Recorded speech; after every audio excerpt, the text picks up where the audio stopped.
ద్వారా మనమే చూపించాలి. ఇన్ని మాటలు చదువుతున్నాను, నేను కూడా క్రీస్తు కోసం ఎలా బతుకుతున్నానో మీరు నా దగ్గరికి వచ్చి చూస్తేనే అర్థమైద్ది. మా ఇంట్లో కనుక్కుంటేనే అర్థమైద్ది నా సాక్ష్యం ఏంటో.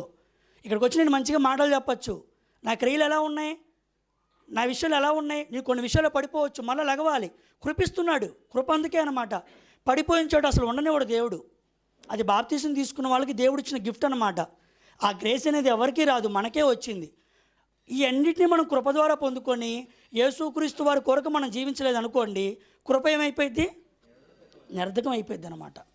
ఈ కృప బయట వాళ్ళకి తెలియదు, మనకే వచ్చాం. ఈ కృప అసలు ఎలా వచ్చిందో తెలుసా? మనకు ముందు ఏం తెలిస్తే కృప వచ్చిందో తెలుసా? రోమిల్కి రాసిన పత్రిక 5వ అధ్యాయం 2వ వచనం చదవండి. రోమిల్కి రాసిన పత్రిక 5వ అధ్యాయం 2వ వచనం చదవండి. మరియు ఆయన ద్వారా, ఆయన అంటే ఎవరు? చదవండి.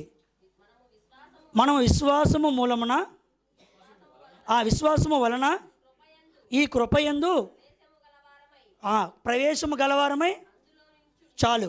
కృపలోనికి ఎలా వచ్చామంటే, మన ఇంట్రడక్షన్ ఎలా వచ్చామంటే కృపలోనికి విశ్వాసం ద్వారా.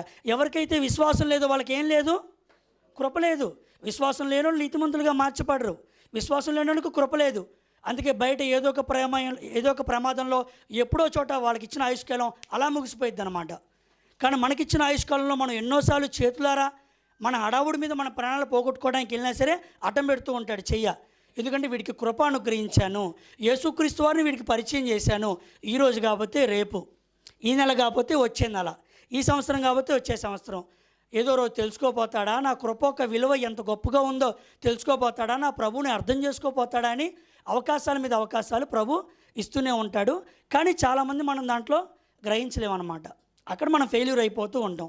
కృప చాలా గొప్పదండి, అది ఎవ్వరు మనకి ఇచ్చేది కాదు. ఒకసారి రోమపత్రిక 5వ అధ్యాయం ఒకసారి 16వ వచనం చదవండి, 15వ వచనం చదవండి. దాంట్లో ఒక మంచి విషయం ఉంది. అయితే అపరాధము కలిగినట్టు కృపావరం కలగలేదు. ఇక్కడ జాగ్రత్తగా గమనించండి, చదవమ్మా. ఎట్లనగా ఒకని అపరాధము వలన అనేకులు చనిపోయిన ఎడల మరి ఎక్కువగా కృపయు యేసుక్రీస్తును ఒక మనుషుని కృపచేతనైన దానమును. చూసారా, లెక్క ప్రకారంగా ఒక్క అపరాధం చేస్తే ధర్మశాస్త్రం ఏం చెబుతుందో తెలుసా? వాడిని అక్కడే చంపేసే అంటుంది. అది ధర్మశాస్త్రం. మోషే ఇచ్చిన ధర్మశాస్త్రం ఏం చెబుతుందంటే తప్పు చేస్తే మనిషిని తీసేసాయి, భూమి మీద మనిషికి నూకలు చెల్లిపోయినాయి అని చెబుతుంది ధర్మశాస్త్రం. కానీ యేసుక్రీస్తు వారు ఏం తెచ్చారు?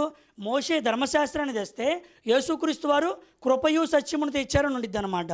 యేసుక్రీస్తు వారి కృప తాకపోతే మనం ఎప్పుడు అయిపోయే వాళ్ళం. ఒక్క అపరాధం చేశారు ఆదాం గారు, ఒక్క అపరాధం. పండు తిన్నాడు, అది కూడా వాళ్ళ భార్య తిని ఆయన చేతికిస్తే ఆ పండు ఆయన తిన్నాడు. ఒకని అపరాధం వల్ల లోకంలోనికి ఏమొచ్చింది? తీర్పు వచ్చింది. ఒక అపరాధం ద్వారా తీర్పు వస్తే ఆ పాపం వచ్చింది, పాపం ద్వారా మరణం వచ్చింది, మరణం ద్వారా నరకం వచ్చింది. నరకం అంటే తీర్పు అనమాట. ఒకని అపరాధం తీర్పుని తీసుకొచ్చింది. ఎన్ని అపరాధాలు చేస్తున్నాం? ఒక అపరాధానికి ఒక తీర్పు. 100 అపరాధాలకు ఎన్ని తీర్పులు? 100 తీర్పులు. 500 అపరాధాలకు ఎన్ని తీర్పులు? 500 తీర్పులు. కానీ 500 తీర్పులు కాకుండా ఏమొచ్చింది? దాని ప్లేస్లో కృప వచ్చింది. దాన్ని మనం గ్రహిస్తున్నామా? ఒక ఆలోచన చేసుకోవాలి. పాత సంవత్సరంలో అయిపోయింది, ఎన్నోసార్లు కృపను వ్యర్థపరుచుకుని ఉంటాం. నేను వ్యర్థపరుచుకున్నా. ఎన్నో అవకాశాలు ఇచ్చాడు ప్రభు. అంతలా భక్తి జీవితాన్ని మనందరం కూడా కొనసాగించలేకపోయాం. కానీ ఇప్పుడు మరలా అవకాశం ఇచ్చాడు. ఇది కృప. అర్హత లేని మనకి అర్హత ఇచ్చాడు. 2024ను చాలామంది చూడలేదు. ఎన్నో ఎగ్జాంపుల్స్ మనకు దైవజనులు చెబుతూ ఉన్నారు. ఈరోజు పేపరు జనవరి 1 మీరు ఈనాడు ఆంధ్రజ్యోతి ఓపెన్ చేయండి, ఎంతమంది చచ్చిపోయారు అనుకున్నారు? అర్థమైంది? కూర్చొని చదివిపోయి ఊపిరి ఎలా పీల్చుకోవాలో తెలియక చచ్చిపోయిన వాళ్ళు కూడా ఉన్నారు, ఊపిరి పెట్టేసి. అర్థమైందా? అదంతా మన దాన్ని ఉంచకుండా ఇంత గొప్పగా నిలబెట్టాడంటే ఏంటిది? దేవుని కృప. ఇలా దేవుని కృప అని చెప్పుకుంటూ తిరిగితే సరిపోదు. చాలామంది తెలివిగా చేస్తున్నారు ఈరోజు భక్తి. ఏం అడిగినా దేవుని కృప అంటుంటారు. 365వ రోజు మళ్ళీ 2000 డిసెంబర్ 31 మనం బతుకుంటాం లేదో కానీ ఆ రోజు కూడా ఇక్కడ ఎవరైనా నుంచుంటే ఇది దేవుని కృపే అని అంటాడు.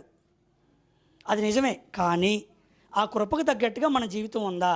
జీవించువారు ఇక తమ కొరకు కాక, మనమేమో జీవించేవారు మన కోసమే జీవిస్తూ ఉన్నాం. దానివల్ల ఏమైపోతుందో తెలుసా? మనం మెల్లిమెల్లిగా ఏం చేస్తున్నాం తెలుసా? యేసుక్రీస్తు వారి బలియాగాన్ని నిష్ప్రయోజనంగా మార్చేస్తూ ఉన్నాం. మీరు కృపను వ్యర్థం చేశారనుకోండి, యేసుక్రీస్తు వారిని వ్యర్థం చేసినట్టు.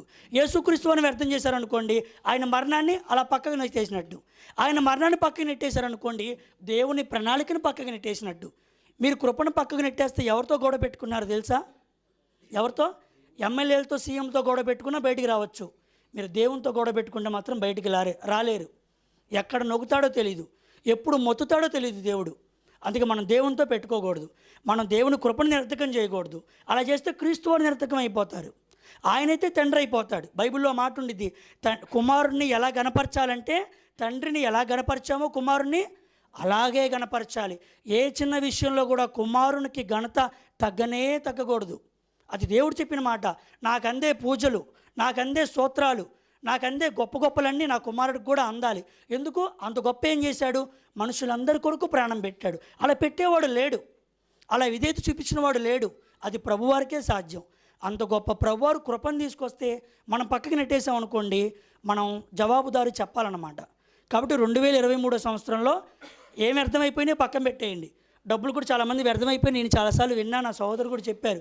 డబ్బు పోయినా ఈ 2024 రెండు చేతులు ఇచ్చాడు కాబట్టి కష్టపడి సంపాదించుకుంటాం.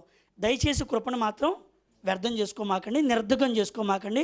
దుర్వినియోగంగా అసలే ఉపయోగించకుండా దేవుని కొరకు ఉపయోగిస్తే చాలా మేలు మనం పొందుకుంటాం. కాబట్టి అందరూ తల వంచి కళ్ళు మూసుకుంటే చిన్న ప్రార్థన చేసుకుందాం.